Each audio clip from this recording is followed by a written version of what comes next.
It also saves up to 70% more energy by operating at speeds as low as 10 Hz with more stability.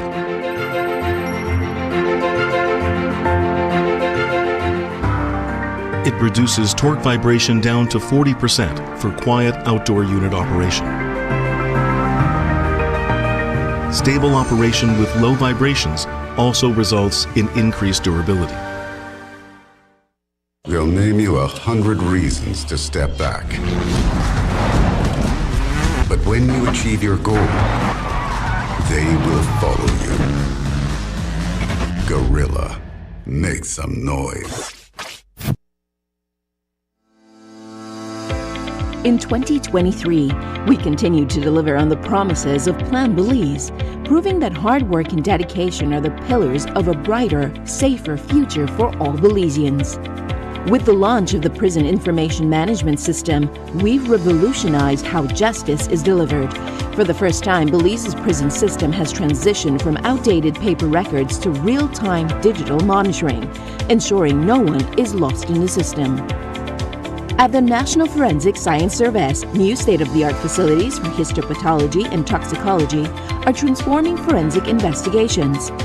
Thanks to our collaboration with the European Union's I-Crime project, Belize now has cutting-edge tools to combat transnational crime and support justice at home. From advanced DNA analysis to combating gender violence, these enhancements expand Belize's capacity to service justice with precision and integrity. Citizen security remains a cornerstone of our mission. Through the amendment of the Firearms Act and new initiatives, we've strengthened laws and improved collaboration across agencies to protect Belizeans everywhere. From modernizing justice systems to safeguarding our communities, Plan Belize continues to move forward. We're building a nation that inspires pride, fosters trust, and leaves no one behind. A safer Belize begins with us. Let's keep building together.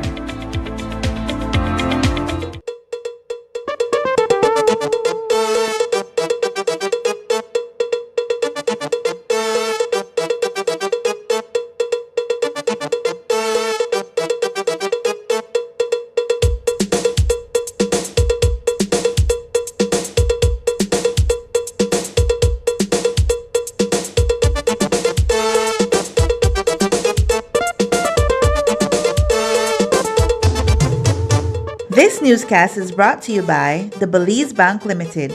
Our country, your bank.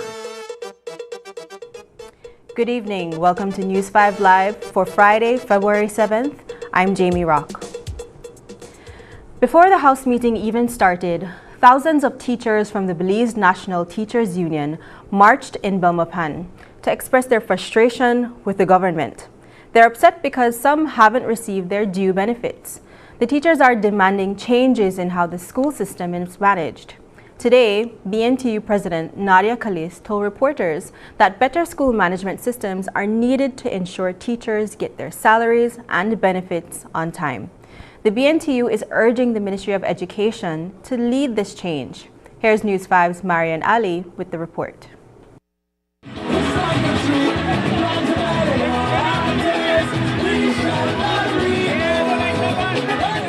Thousands of teachers from the Belize National Teachers Union gathered in Belmopan this morning to protest. This comes after a meeting on Wednesday between BNTU leaders and the Ministry of Education, where they demanded systemic change and urged the ministry to take the lead. Today, BNTU President Nadia Khalis told reporters that they want meaningful change. She highlighted a major issue, the lack of proper documentation in the school systems. Some managements are faltering. They're not pulling their weight. Going in, they realize now what we have been saying is true. The management, some of the managements don't have the number of personnel required to serve this huge group that you see here. And that they, as a ministry, even as government, they need to take this, they need to stop doing what you call a hands-on approach, make policies and give it to them to institute and all of that. That needs to stop. Now that they are going in, they are finding exactly what the teachers are saying. Because when they were sharing with us their reports, we couldn't argue because we know that's exactly what is happening. Some teachers haven't been able to get the money they're owed because the school management hasn't sent their details to the ministry for processing. During their discussions, Khalis mentioned There's even confusion about how many teachers are supposed to receive these payments. We applaud them for one, bringing to our attention, which we knew but we did not have the figures, that while we are putting forward 658 teachers, they have over 2,000 teachers who are affected by this I call it archaic, crazy system. It's outdated.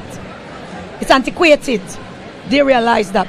And they have already begun to put systems in place to correct that because they shared all of that with us. Some teachers don't even have a file. There's so many missing documentations. And money must follow the paper. So they are now working with managements to get all the missing documentation so that they can ensure that these teachers receive what they have to receive. Ifashina Efuniemi and a group of teachers from Dangriga traveled to Belmopan to take part in the protest. There's so much background work that has to be done to verify why we not get the pay, what we done work for. This is not something for the future. We have worked for this already. Teachers have to be going to work under very arduous conditions. So even if some of us got our increments, that doesn't mean that all got.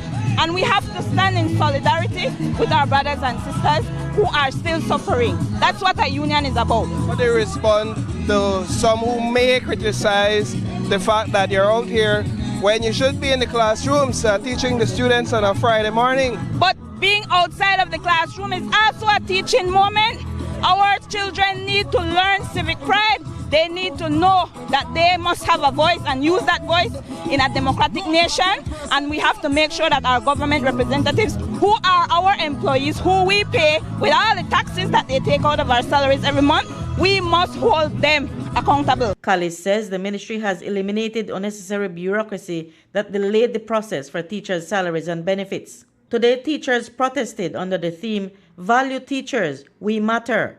Kallis specifically called out certain school managements that have been causing frustration for teachers. You have schools, and I'm talking specifically to my managements. You have these schools because these teachers have been financing these schools. They have been fundraising for you. They have been looking for monies to find these tables and chairs, to pay the electricity bill, to do a lot of these things. That's why you have these schools. That's why I do not support Pastor Rock's statement in the media this week. Pastor Ashley Rock commented on the teachers' protest at Belmopan Baptist School on Wednesday.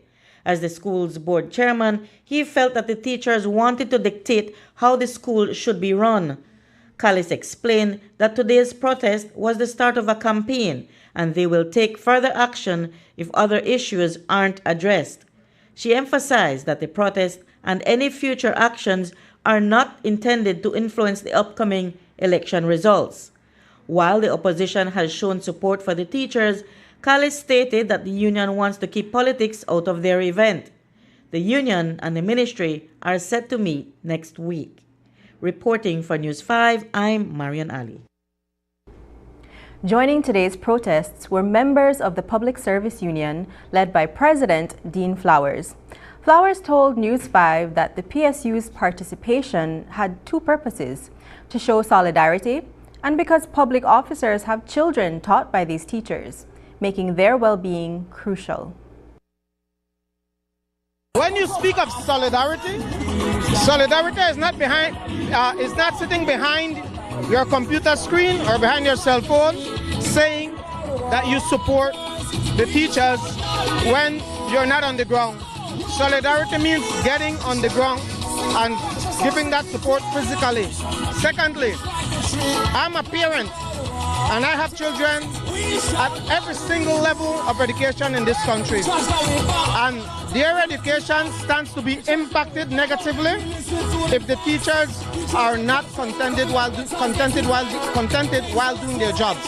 And so it's important that I stand in solidarity with these teachers to ensure that whatever the issues are, where their increments are concerned, their classroom conditions, their working conditions, that it is addressed and addressed properly, not a short-term fix, but addressed effectively so that the system can function efficiently, so that quality education can be delivered to all of our children who we say are the future.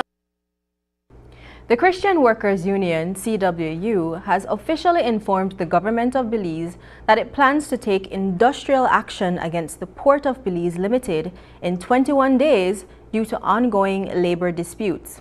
In a letter to Minister of Labor Oscar Requena, CWU President Leonora Flowers emphasized that the stevedores need a new collective bargaining agreement with fair and mutually beneficial terms.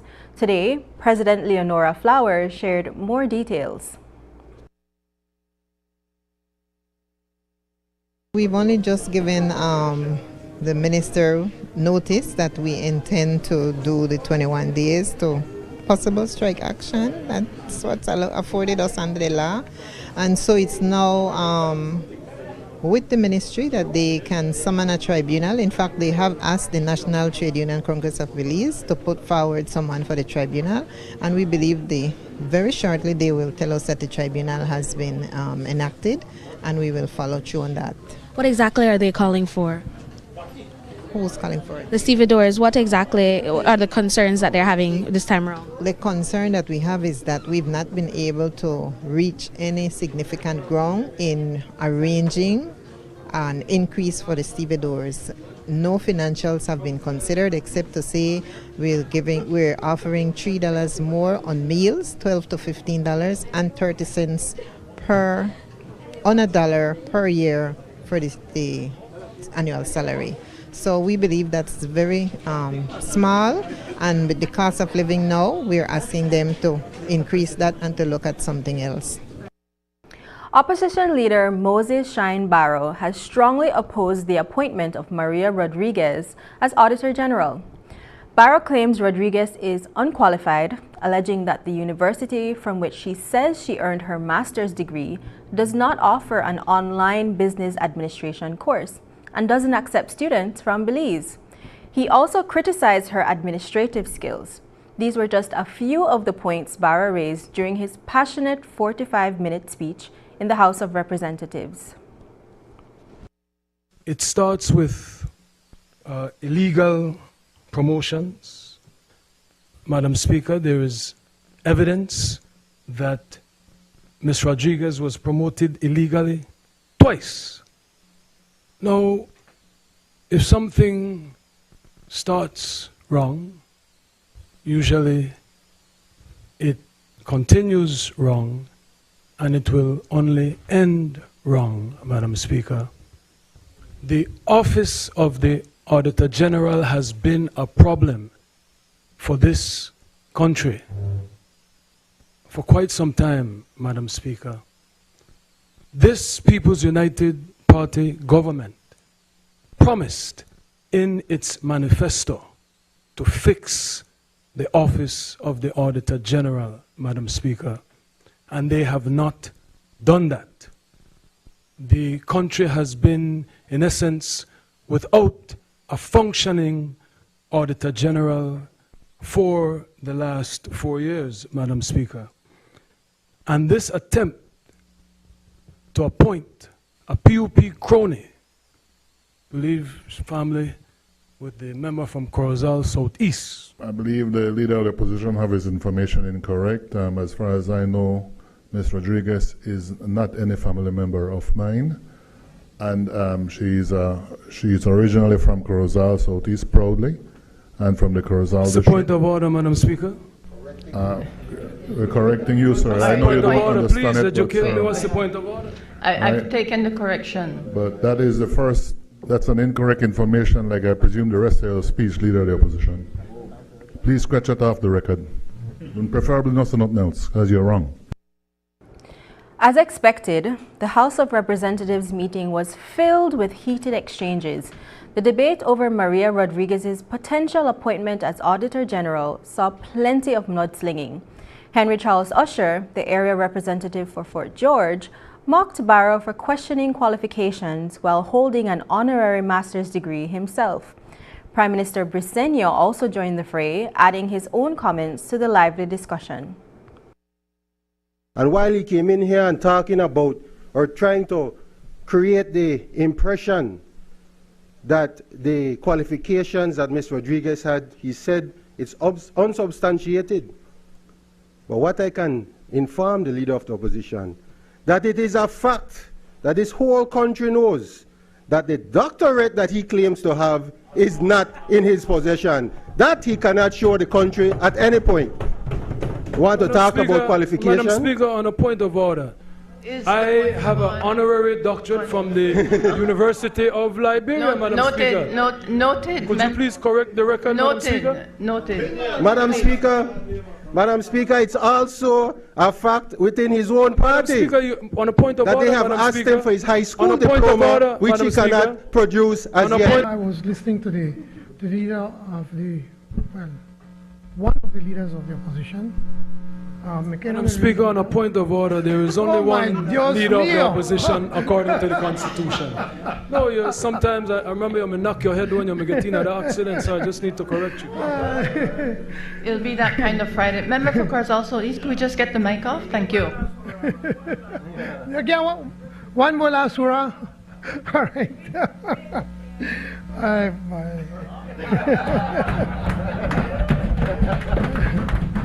I just can't understand this young man to come here with this kind of behavior in this house and to really go after a public service, as public servant, a woman that has served this country well all over these years just because he wants to score some political points.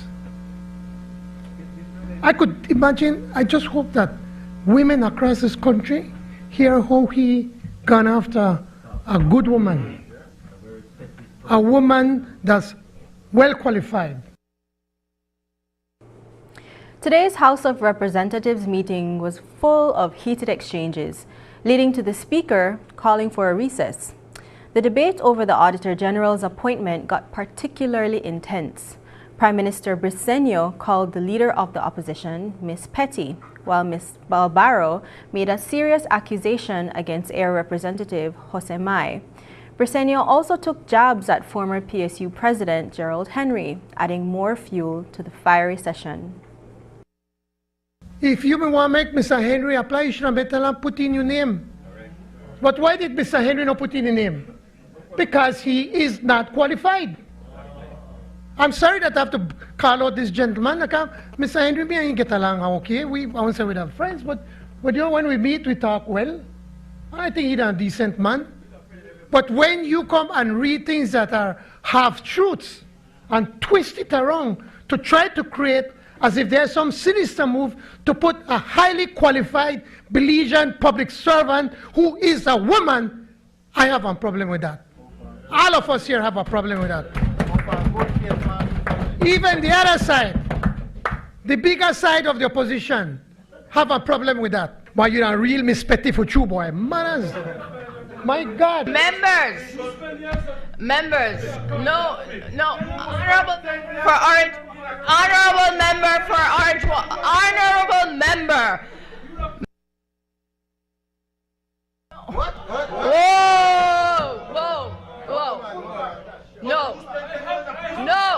No. Member for... I need to take a few minutes recess. This is deplorable. Member for Mesopotamia, your words, while not on record, is deplorable. Coming up, will 2025 general elections follow redistricting exercise?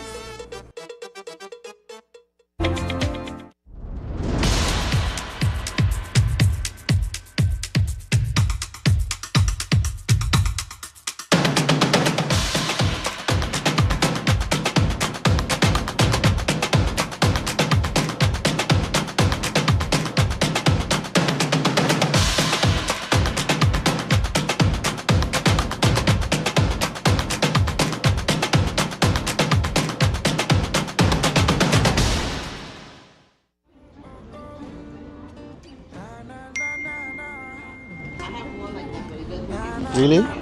You not switch yet? No what? I tell you. I don't. You used to call me on my cell phone late night just to stay in touch. Call me on my cell phone, cause our connection used to mean so much. And I know when that thought line bling, February's got that love to bring. Yeah, I know when they talk line blue. Smart is giving you everything. These days all I do is wonder if you're still connected with somebody else. Wonder why you're missing out on what's best for yourself. You could have had more, but you're still stuck with them. You don't need no one else, you don't need nobody else. So it's time to switch up a brand, cause Smart's the best in the land. They got the top speed and the best service for your phone.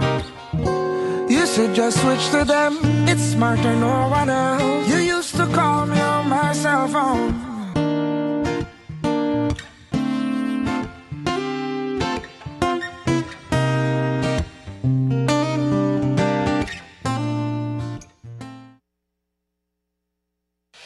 The Social Security Board, in collaboration with the Labor Department, takes this opportunity to remind insured persons of the requirements for compensation when on sick leave.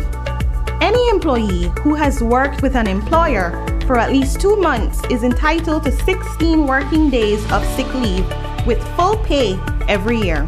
This is how it works. Upon approval of a sickness or injury benefit claim by SSD, 80% of the employee's weekly insurable earnings is paid as a Social Security benefit, and the difference in the employee's salary is paid by the employer. This is to ensure that the employee does not suffer any loss of wages when ill. After 16 days, compensation for sick leave is paid as a Social Security benefit only. Some conditions apply. This message is brought to you by the Social Security Board and the Labor Department. Social Security Board, safeguarding you, your family, your future.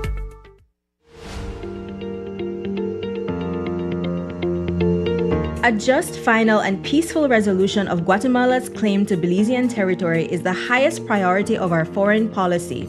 The Ministry has completed the submission of Belize's written pleadings in the case of Guatemala's claim at the ICJ and applied to the Court for resolution of Honduras's claim over the Zapadilla Keys area. The day when all claims to Belize's territory will be finally and peacefully resolved will soon be within sight. The Ministry continuously works to reduce tensions, secure our land and maritime borders, and deter any incursions by Guatemalan armed forces. In the spirit of good neighborly cooperation, we have implemented cooperation agreements through the Belize-Guatemala Joint Commission, begun discussions on expanding the bilateral trade agreement, started exporting livestock, and undertaken a trade mission of Belizean business people. High-level engagements were intensified. The bilateral relationship with Guatemala has been re-energized and is on a path towards consolidating cooperation, trade, and investment between the two countries.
Senior counsel Anand Ramlogan has responded to a letter from the law firm Courtney Coy, representing the government of Belize. This concerns a pre-action claim about the long overdue redistricting exercise filed in the High Court for Ramlogan's clients, including Jeremy Enriquez, Jessica Tulsi, and Rudolph Norales. In reply to Courtney's letter, which stated that the Briceño administration won't announce the general election date today, the Trinidadian lawyer emphasized the need for a broader commitment from the Attorney General of Belize. He requested that the Attorney General inform the claimant's attorney in writing at least 5 days before any decision to dissolve Parliament and set a date for the general election as required by the Constitution. News 5 spoke with Jeremy Enriquez, one of the 3 claimants. The government was, as far as we know, the Prime Minister was intending to call, set a date for the elections, for the national elections to occur. And what we were very concerned about, I as a citizen of Belize, was that the move was going to continue the status quo in which we have severe malapportionment of Belize's electoral constituencies.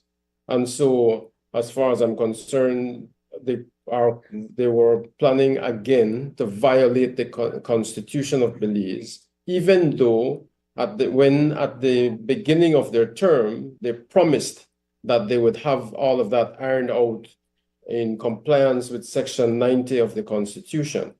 So it was very disturbing that they would even consider rushing through another election without first redistricting the electoral divisions of Belize. It was at that point that we secured the services of an attorney, a well-known international constitutional attorney, highly qualified, from Trinidad to assist in this case.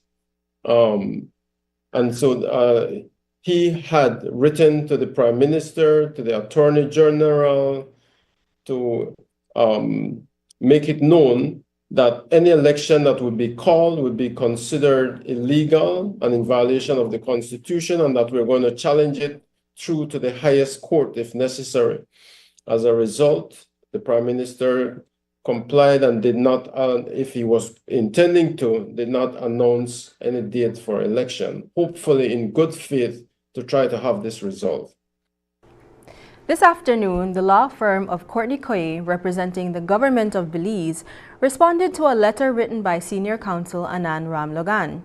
The attorney wrote on behalf of his clients, including Jeremy Enriquez, requesting that the government indicates that at least 5 days in advance when the date of the general election will be announced.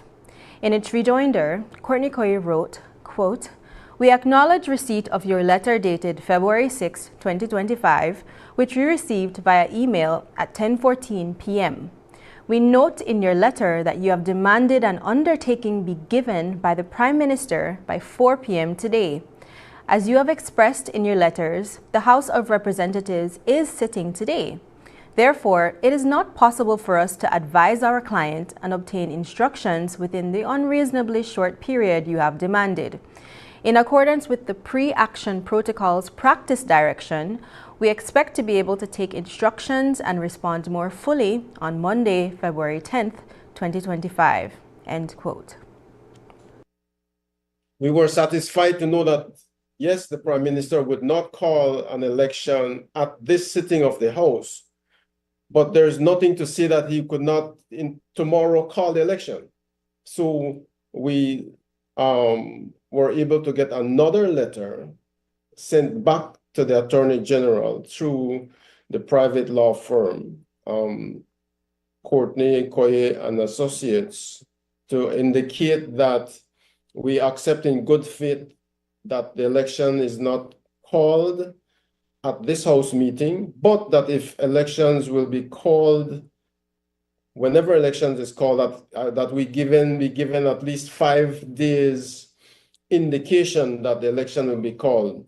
That will give us chance and the court a fair chance to be able to examine if we need to seek redress at the court. There will be enough time for at least that window of time for the court to hear our case. During today's House of Representatives session, the government of Belize introduced 16 loan motions. 10 of these were amendments to the existing loan agreements with Taiwan. These amendments will defer principal payments to Taiwan for another 3 years. Prime Minister John Briceño provided further details. If you want to make Mr. Henry apply, you should have better put in your name. But why did Mr. Henry not put in a name? Because he is not qualified. I'm sorry that I have to call out this gentleman. Like, Mr. Henry, me and get along okay. I won't say we're friends, but you know, when we meet, we talk well. I think he's a decent man. But when you come and read things that are half-truths and twist it around to try to create as if there's some sinister move to put a highly qualified Belizean public servant who is a woman, I have a problem with that. All of us here have a problem with that. Even the other side, the bigger side of the opposition, have a problem with that. Why you're a real Miss Petty for you, boy. Manners. My God. Members, no, honorable member. Besides the 10 loan amendment motions, the Briceño administration also introduced several loans. A $58 million energy loan from the International Bank for Reconstruction and Development, a $23 million loan from the International Development Association, IDA, $17 million from the government of Taiwan, and $6.2 million from the Caribbean Development Bank. The opposition has criticized this borrowing spree, pointing out that it comes just before this year's general election. Here's Prime Minister Briceño with more on the $23 million IDA loan. I think you should clap to Member Van Colette because you will benefit someday when you don't get into government. Someday, we don't know when, because this funding is cheap money. In some instances, zero interest rate. You could pay, not pay nothing for 10 years, then after that 20 years, you know, it's monies that could really help this country to develop. Something that will help all of us. So, Madam Speaker, as I said, this after 2 years of collective advocacy by Minister Koyi and myself, Foreign Minister Imon Korte, former Foreign Minister, now Foreign Minister Francis Fonseca, honorable member from Freetown, then now member from Toledo East, who at that time was the CEO. All of us collectively was working to get to this point. And so now, Madam Speaker, now Belize was able to successfully get eligibility to roughly US $23 million per annum of highly concessional financing from the International Development Association, IDA, of the World Bank. Because of the importance of this loan, Madam Speaker, and it has nothing to do because whether an election is going to be held now or next month or the other month. The work of the government continues. The work of the people never stops. That is why we're bringing these loans right now. Earlier this week, the Christian Workers Union, CWU, voiced their concerns over the sudden departure of Dr. Leroy Almendares, the CEO of the Social Security Board. The news of his exit came last week without any clear explanation, leaving union members worried about the fate of agreements made during his tenure. Today, CWU President Leonora Flowers shared those concerns. Earlier this week, there were certain pronouncements and promises made to the CEO at the time, Dr. Almendares, to our members of staff, and come the 31st of December, those had not materialized. So looking into January and now getting at February to hear a swift exit of the CEO, we were and we still are concerned that those pronouncements and those promises need to be need to follow through for our members. So that was our concern. We haven't had any discussion with the new CEO, but we know that our people on the ground have had meetings, and the chief rep has informed us that the CEO say the work continues, the work progresses. There's going to be transition of anything that was promised, and so we are waiting for those to take effect. We understand that the last time there had been a major concern with the CEO's appointment was that there was a lack of communication between the board and the union members. This time with the resignation, has there been any sort of transparency as to why this occurred? I would have to answer and say that as it relates to CW, we have not had any responses based on that. We are aware that when the last CEO was employed, that the board had moved to you advertise for one person, but they took on two persons, and that the NTUCB had indicated that there were not two advertisements, and although we had the NTUCB, of which we are an affiliate member, had sent that information, the board still held on to its decision that it made. We were very cognizant. You advertised for one post, but you took two persons. And at the end of the day, we believe that those missteps are what led us to where we are now. So we're hoping that the board would look at the way they decide these things and in future abide by what the law, the Social Security legislation says. And being that they told you that the work continues despite a new CEO being appointed, does that satiate some of the concerns that you have?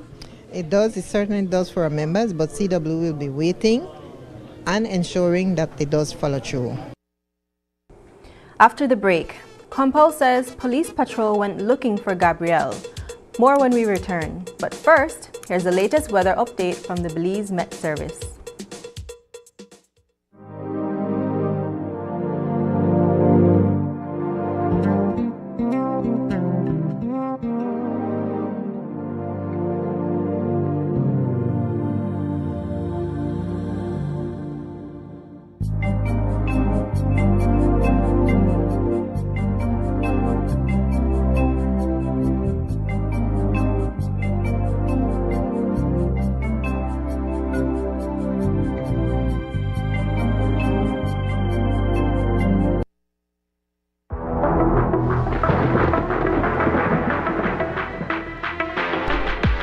DIGI, or National Telecom and the Cycling Federation of Belize, with the support of DigiWallet, the Belize City Council, M&M's Engineering and Powerade, proudly bring you the 28th running of the Digi Valentine Cycling Tour in collaboration with the Belize Tourism Board. 3 exciting days of high energy and intense bike racing. Stage 1, Friday, February 14th, the fastest of the fastest proved themselves in the time trial on St. Thomas Street, starting at 6 p.m. Stage 2, Saturday, February 15th, the fast-paced road race starting at the Digi headquarters at 8 a.m. on St. Thomas Street in Belize City, heading to the Orange Walk roundabout and returning back to Belize City, ending at the Digi Signature store on the Philip Wilson Highway. The third and final stage takes place on Sunday, February 16th. 2 laps along the San Antonio circuit in the Mountain Pine Ridge. Takeoff time is 9 a.m. Come support your favorite elite under-23 Masters, Women and Junior riders. Can't make it out? Follow all the stages live on the Digi Facebook and Cycling Federation pages.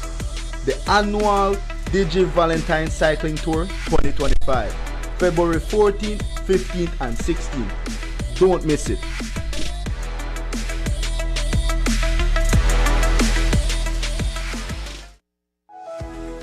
It's time to wake up, move, and feel amazing.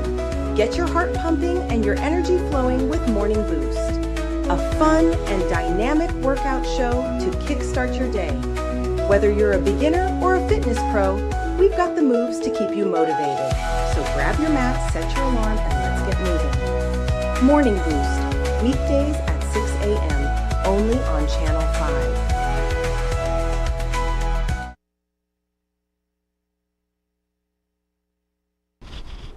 Today, Commissioner of Police Chester Williams expressed his sorrow over the tragic fate of little Gabrielle Orellano.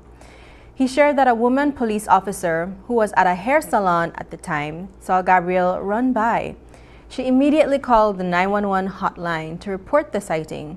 Despite her quick action and the efforts of patrols to locate him, they were unable to find Gabrielle. It is telling on us as a society to see that the child was seen running through traffic.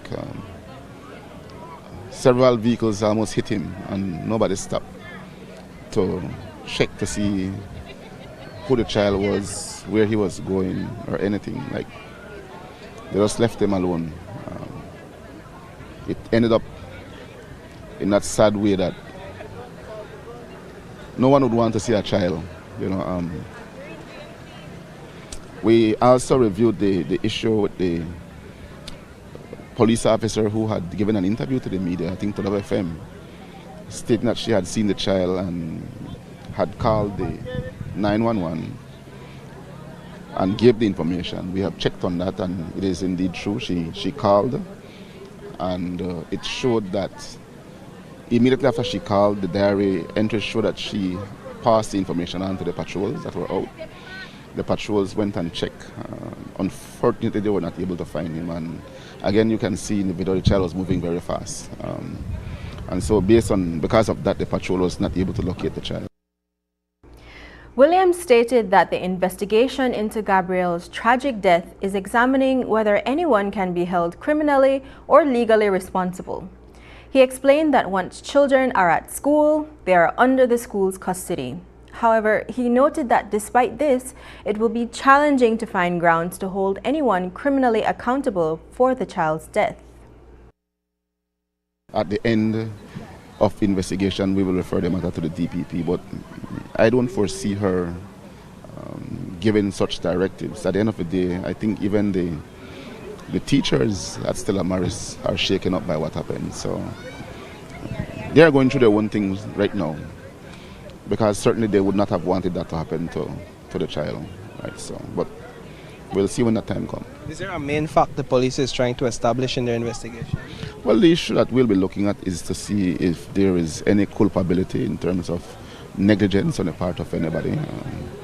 You would know that if you have charge of a child, you have not just a moral obligation, but also a legal obligation to ensure the safety of that child. And once that obligation is broken by way of negligence, then you can be held liable. Little Gabriel will be laid to rest on Monday, and his father, Vidal Orellano, shared that many schools and individuals have expressed their desire to attend. He also mentioned the overwhelming support from the community. On Thursday night, a group of motorcyclists arrived at Gabriel's grandmother's home, handing over a box of money that they helped collect to help the family. Dressed in blue, revving their engines and honking their horns, the cyclists then rode the 2-mile route that Gabriel ran on Monday afternoon. Vidal Orellano told News 5 that he deeply appreciates the public show of support. They have some schools that are calling that want to participate for his funeral, and more people are coming. So we all are working out the things to see how we do it the Monday. Right now I'm happy because all the community of Belize are helping me, supporting my son, supported that what happened to him, especially if he's a special aid person. They are helping him. They are helping a special need person. And he is helping the community now to see that special kids need more attention, need more care, need more like eyes to watch them, make this not happen again. And I want to thank the people that supported me, the people that did the bikes, the bike ride, the people that bring me the gift last night with the bikes, and the people that are doing at school blue for my son. I want to thank all of them to the bottom of my heart for all the support for him. Like this, I'm happy because I know my son will live on through everybody. Everybody knows him now. Vidal Orellano, the father of little Gabriel Orellano, who tragically drowned after escaping from Stella Maris School on Monday afternoon, has been receiving support to lay his son to rest. The community has shown immense kindness, reaching out to help after heartbreaking videos surfaced showing Gabriel running through several streets before slipping into the sea and drowning. While some have criticized those who saw the child running in heavy traffic and doing nothing, there's also an understanding that people might hesitate to approach a fleeing child for fear of being seen as predators. Adel Katzim, CEO in the Ministry of Human Development, suggests that people can still help by calling the relevant authorities. People don't want to be perceived as predators, right? For children. And so, yes, it is true that we're not encouraging people to be predators, but when we do see that a child is in need or in assistance, at least we can stop to lend a hand. At least we can stop to inquire, find out why that child is there, and we can call the police. We can ask them if they have the number for their parent, who their parent is. We can call the Department of Human Services. And so there are things that we can do. Yes, we know that there might be predators who are trying to do things, right? But even if people were trying to intervene and someone saw that there might be a predator, they would at least have called the police or called someone else. And there would have been more of a quicker intervention for the child. But we know we cannot turn the clock backwards, but we do need to use this as an opportunity to learn and to be more responsive as a society. And again, I do reiterate that it's not everyone who was unresponsive. There were people who tried to intervene, and I think that if we can at least highlight that as something that is positive, it encourages other people to then want to intervene. When we return, has the government met Plan Belize's health goals?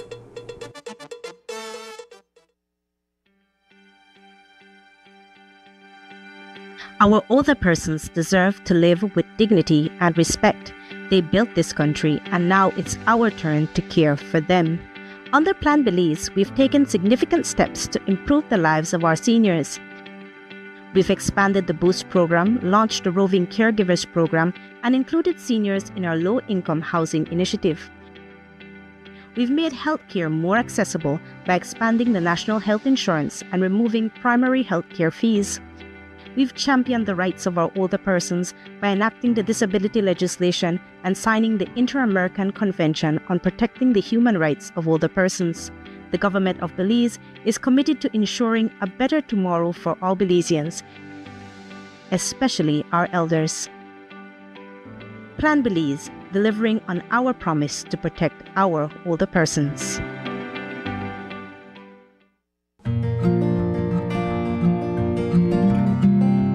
Walking with my dog Luna at night feels safe because the streetlights are bright.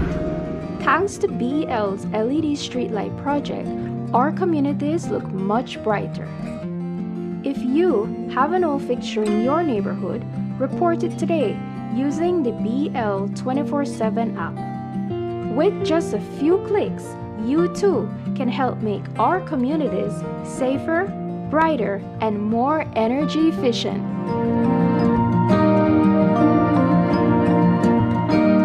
Bringing you a brighter tomorrow.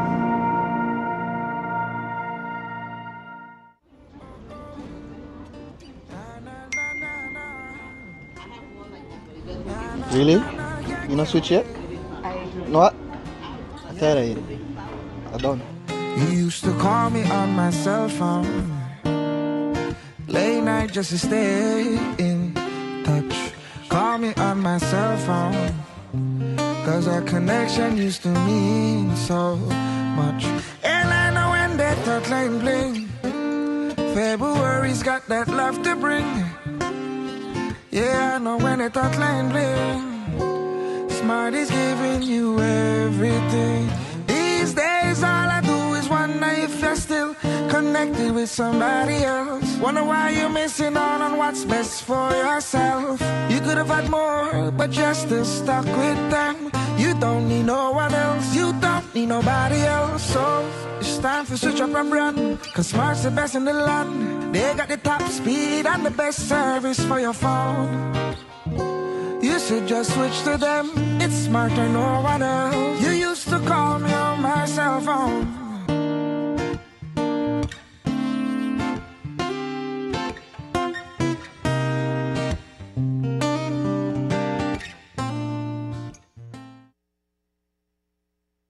This is my first time here. Hopefully it's my last. My dear friends, here we are, all in our true colors.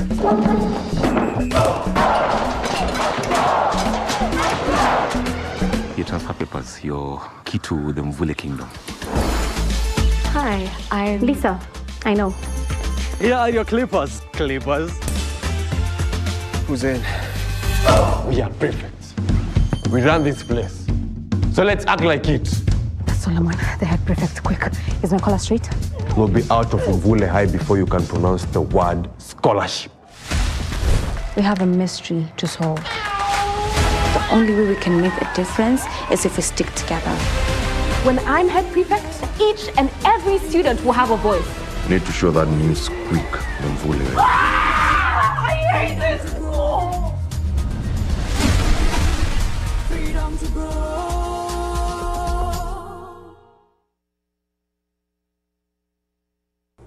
After almost 7 years, the Belize City Council has finally inked a collective bargaining agreement with the Christian Workers Union, aiming to uphold labor regulations and foster the municipality's growth. This updated CBA brings several perks, including more compassionate leave, higher subsistence allowances, and staff salary adjustments. Mayor Bernard Wagner of Belize City shares more about this exciting milestone.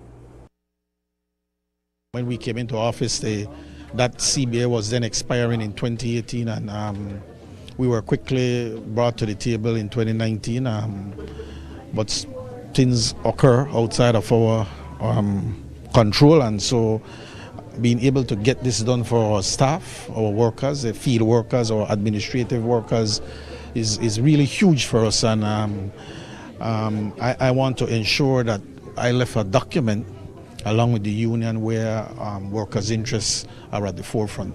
You mentioned that a salary adjustment had already been in place since April of last year. Yeah, we did a real extensive look at the pay scales in our entire organization, and we found that in many instances there were some measure of not meeting the standards of their peers in the industry. Probably like a field worker would not be getting the same pay if he were working in a private sector. And so we wanted to ensure that we fix that issue there, and which saw that for field workers, their hourly rate went from really like $6.46 to $7.04 per hour, while our administrative staff went from $11.46 per hour to $11.97 per hour. So clearly that was really something that we feel proud of to hold our hats on. And like I said, a document of this nature is for the moment, and it continues to evolve, it continues to be refined. And as you work towards refining it, you will see that more benefits come towards workers. Before the People's United Party took power in 2020, its Plan Belize manifesto promised to completely reform the health system. The PUP vowed to update the country's rundown hospitals, make healthcare more affordable nationwide, and help Belizeans overcome the COVID-19 crisis. Tonight, we look at these promises to see if the healthcare sector has improved under the Briceño administration. Here's News 5's Brittany Gordon with that report. In 2020, during a global healthcare crisis, the People's United Party came to power. The COVID-19 pandemic had caused widespread devastation, and the PUP promised to make strategic changes to Belize's healthcare system to ensure that all Belizeans have access to essential medical care. And as such, we respect the decision of the Belizean people. As of today, we are no longer PUP standard bearers, but we are representatives of the people. We are a government of the people of Belize. And I want to assure everyone that we are going to be an open, accountable, transparent, and accessible government for the people of Belize. In their Plan Belize manifesto, the PUP promised to set up a public health emergency response commission to study COVID-19's impact on Belize and recommend better ways to handle future medical crises. The government quickly secured vaccines and received millions of dollars in equipment donations from foreign allies. They also put strict regulations in place to slow the spread of the virus. The curfew remains from 9 p.m. to 4 a.m. Restaurants, saloons, diners, and other similar establishments are allowed to operate. They may offer dining-in services by reservations only, but for no more than 50% of the seating capacity and for fully vaccinated persons only. Restaurants that have proper ventilation, or a restaurant that is an open-air restaurant or an outdoor restaurant or an al fresco dining restaurant that is allowed to operate may offer dining-in services by reservation only for no more than 75% of its seating capacity, with fully vaccinated persons only.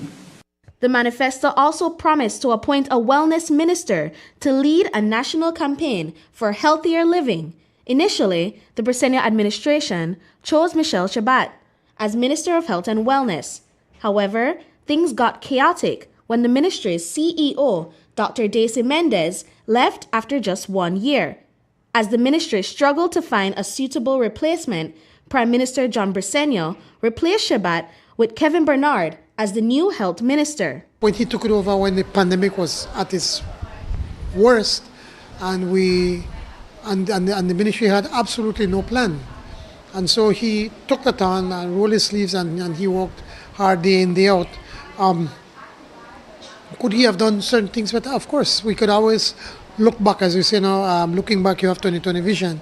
But I want to put on record again my appreciation for the tremendous work that Minister Misha Shabat did during this very, very, very difficult time.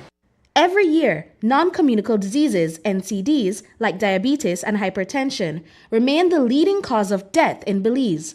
The PUP has promised to improve care for these diseases and work with the Ministry of Education to fully introduce health education in schools to prevent NCDs.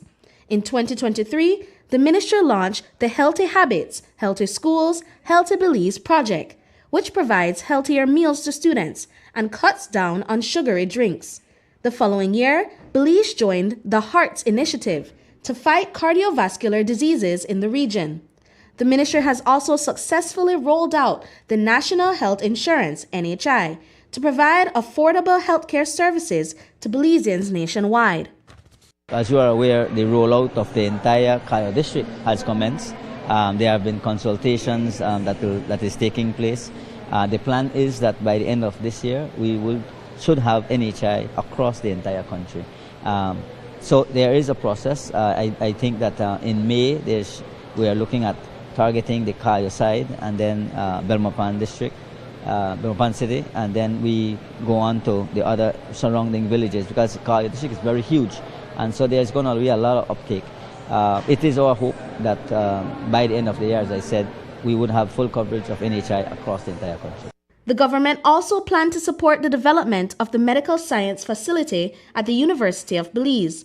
However, in 2024, they faced backlash for deciding to spend millions on land for a university hospital, even though the university had offered free land for the project. I would not be able to speak on the cost of the land. That is something that is arranged through the Ministry of Economic Development because that's where the decision for that was done. However, there was other challenges. The location of accessibility. Remember, it's not only a teaching hospital, but it's going to be a tertiary facility where you need to have immediate access. And so they felt after the ministry and other technical team looked at it, they felt that it needed to be at a different location that is more accessible. But it will continue to serve, as Dean Johnson mentioned, not just the tertiary teaching hospital, but we also want to try and look at how we could implement our regional facilities to also become some level of teaching facilities where people can go in and learn clinical works and so forth. So, but yes, the decision was made to build a hospital at a different location. We are almost finished with the designs now, and I am hoping that we can break ground on that new facility by the end of this year. The government has expanded healthcare services across Belize by opening the Placencia Polyclinic and building the San Pedro and Kikaker Hospital. They've also made several updates to health posts in rural villages, especially in southern Belize. Brittany Gordon for News 5. Cabinet has given the green light to write off $54 million in debts owed to Carl Huchner Memorial Hospital by its patients. Health and Wellness Minister Kevin Bernard mentioned that this includes debts wrapped up by those hospitalized during the COVID-19 pandemic. We committed in Plan Belize, Madam Speaker, to making healthcare accessible and equitable for all Belizeans. We committed in Plan Belize to always work to make the lives of Belizeans better. We committed in Plan Belize to making decisions as a government which would always be in the best interests of our people and country. Madam Speaker, today I stand before you to announce with great pride that our Cabinet has given its approval for the Carl Huchner Memorial Hospital Authority to proceed with the write-off of $54 million in uncollected debts, specifically for the period April 2009 to March 2022. Madam Speaker, this amount includes debts accrued during the challenging COVID years, a time when many of our citizens face unprecedented hardships. This is Plan Belize at work. Manuel Novello, a Belizean author hailing from Orange Walk, is thrilled to announce the release of his latest book, A Belizean Story. Novello made waves in 2012 with his debut, The Sacred Maya Smoke Shell. Now, over a decade later, he's back with a fresh tale set in Belize. He visited our office today to give us a sneak peek at what readers can look forward to in this exciting new read. I've always loved writing, creative writing. I've done that since I was a child. I have my first book was written back in the 1980s actually, and I call it La Milpa. I never got it published. I still have it. The manuscript. I also wrote several other stories, many short stories, but the ones that I really had opportunity to publish, this one that I published many years ago, actually published it in the United States, and I published it here in Belize. And now recently I just finished another one, which I call A Belize Story, right? So this is my new book I would like to present to our Belizean public, our Belizean readers, hoping that not only children go to school, but like everybody, adults, everybody will enjoy this book. So it's real characters that happened in 1960s and 1970s, but again, I put a story about three young boys, a Patli Kadag, the adventures they had, and then I relate the story or the real history of the village of Palmar, the uniqueness of this village, when they used to live in a village known as San Jose Albac and San Pedro cities in the that's in near Galanjog, in the western part of the Galanjog district, and then how they were forced out of their lands by the British Empire, by the BC, the Great British Giants. Up next, The Bright Side looks at one woman's transition from selling tarts to becoming a homeowner.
Honda Navi, a partner you can rely on. Banquet, equipment, parts, service. unwrap the joy of crystal clear picture and sound from Iowa, the brand that offers you affordability and exceptional quality. Iowa has a wide range of exceptional products to choose from, such as TVs, speakers, headphones, home appliances, and much more at affordable prices that won't break the bank. Enhance your audio-visual entertainment experience with Iowa, and for your convenience, parts are readily available in country for hassle-free maintenance. You can find Iowa products at your local electronics store countrywide. Choose Iowa, the best in home entertainment and household appliances. Belize, a nation full of promise, beauty, and ambition. As we look to the future, there's a story unfolding that's bringing hope to communities across our country, a story of growth, resilience, and opportunity. The good news? Belize's unemployment rate is declining, and that's something to celebrate. Tune in on February 17th for the second episode of Pocket Plans with Rumil Arana. The Ministry of Sustainable Development and Climate Change is safeguarding Belize's invaluable natural resources by providing the necessary frameworks that will guarantee the sustainable use of our resources. We play a crucial role in regulating sustainable harvesting, use, and management of Belize's resources, which is essential not only for constructing our homes, but also for creating jobs and fostering economic growth in our country. We are ensuring long-term forest management and conservation efforts that will positively impact the environment for sustainable Belize today and for generations to come.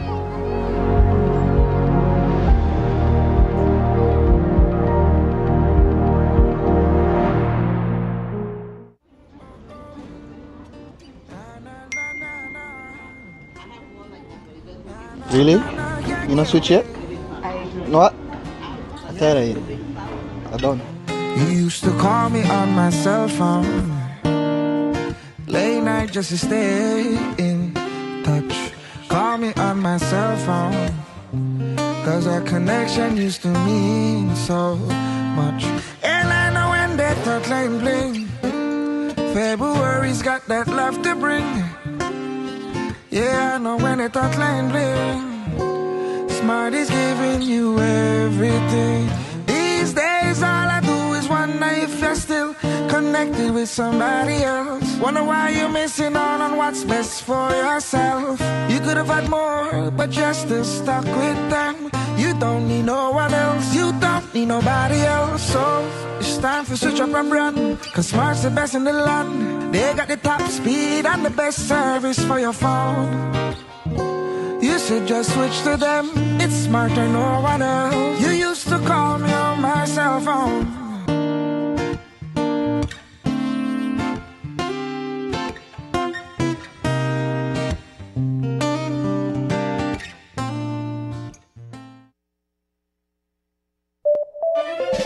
Coming up, a festival of long-distance running with some very familiar charms.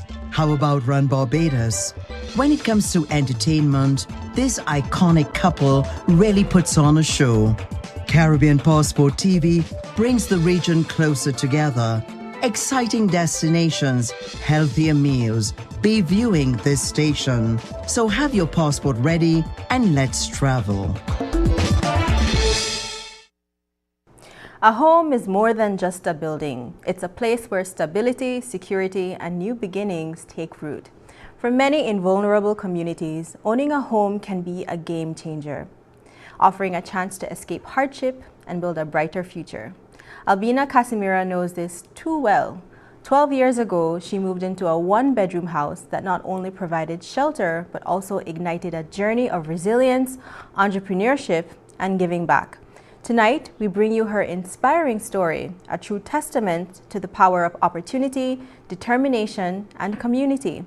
Here's Sabrina Daly with this week's Bright Side.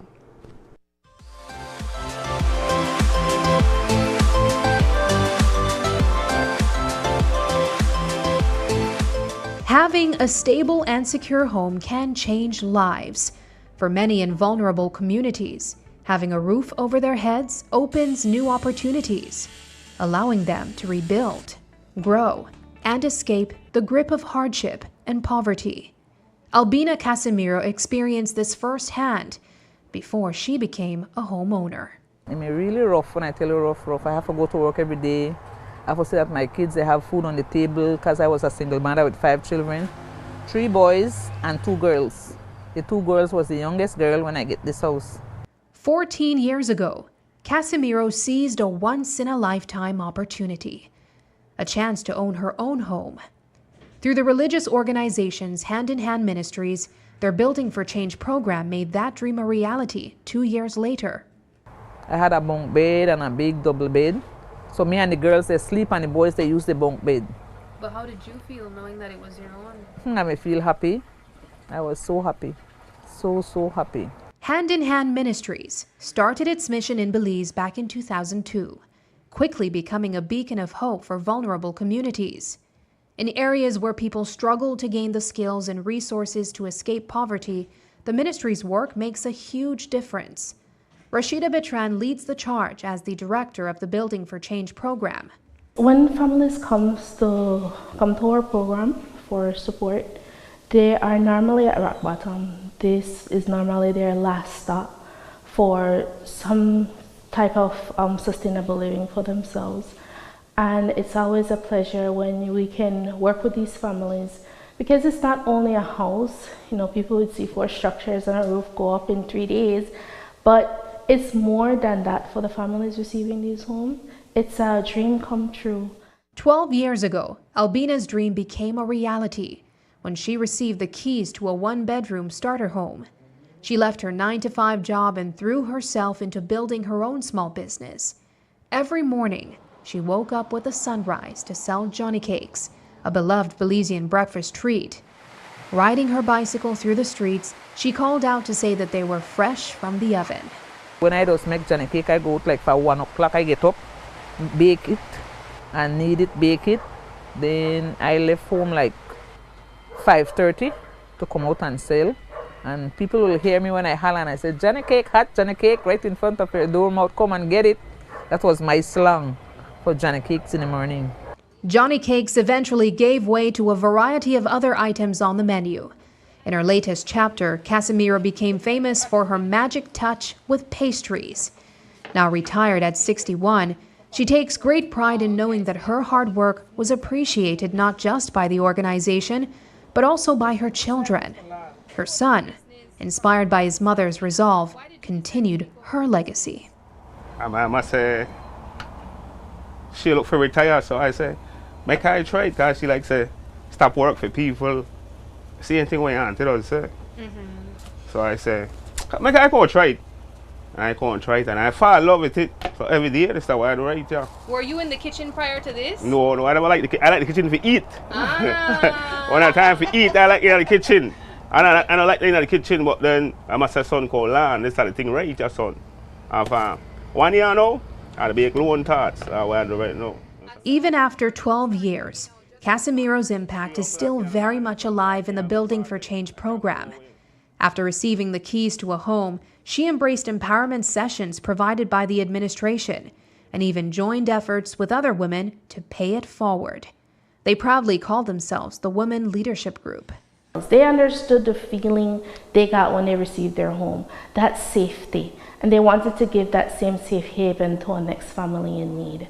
They've formed a group with their leadership skills, and they ventured into fundraising efforts. As a matter of fact, we have an upcoming fundraiser, the 15th of February, downtown by Brody's, where they'll be doing a bake sale. All of these efforts is towards our pool to build a home for our next deserving family. I tell them I could do tarts, and then they say, okay. They say, will you donate the tarts? I tell them yes. So I donate 200 tarts every time we have fundraising. 200 tarts, 100 lemon pie and 100 tarts. 12 years later, life still brings its challenges, but it's a far cry from where they began.